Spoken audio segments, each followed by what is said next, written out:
After decades of treating housing as a financial asset rather than a human right, the U.S. could face the devastating real-life consequences of mass evictions and homelessness. I'm Yoonj Kim, and this is MTV News Need to Know. Evictions are expected to spike across the country as the CDC's federal eviction moratorium ended this weekend. Currently, renters can still apply for renters' assistance relief. There's $45 billion available, but so far only 6% have been distributed.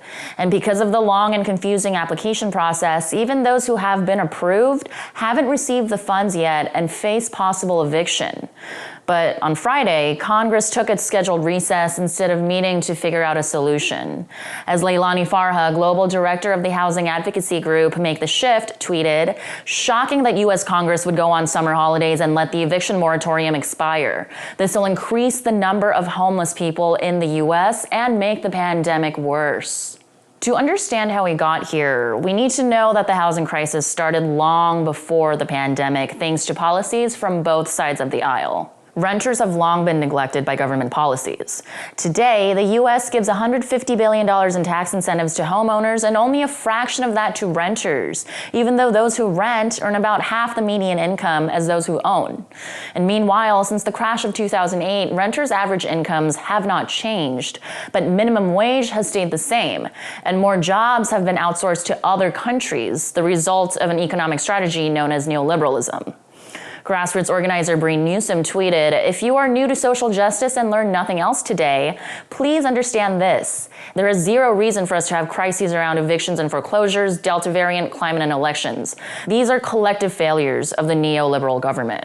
When it comes to housing, these types of policies began in the 1970s when the government moved creation of affordable homes from the Department of Housing and Urban Development to private developers. This housing is privately owned but publicly subsidized with tax incentives. And in the 1980s, under the Reagan administration, HUD literally announced that they were out of the housing business. Then in the 90s, Bill Clinton loosened housing rules even more by allowing banks to lend precarious mortgages to those who couldn't afford it. And he passed legislation that made the financialization of housing even more unregulated. And all of this contributed to the 2008 financial crash when corporations bought up foreclosed homes. And today, even though institutional investors own 2% of single-family rental units, corporate landlords filed 75,000 evictions during the pandemic in just 6 counties alone. In fact, the New York Times reporter Matthew Goldstein found that during the pandemic, corporate landlords, rather than so-called mom-and-pop landlords, accounted for the majority of eviction filings. But even so, the leading reason renters get screwed is because homeowners have more power. In 2015, 70% of federal housing subsidies went to homeowners, and over 80% of that went to homes making over $100,000 a year. So the bulk of this money didn't go to those who need it the most, like the working class and the poor. And while a majority of Americans want more affordable housing, many wealthy homeowners oppose development in their neighborhoods.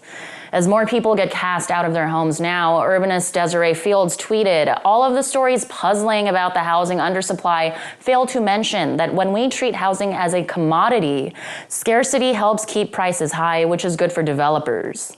And speaking of developers, remember how affordable housing units are built by private companies? Those affordable housing contracts have an expiration date, meaning that developers don't need to keep rents low forever. They can choose to displace low-income tenants in order to jack up the rent, also known as gentrification.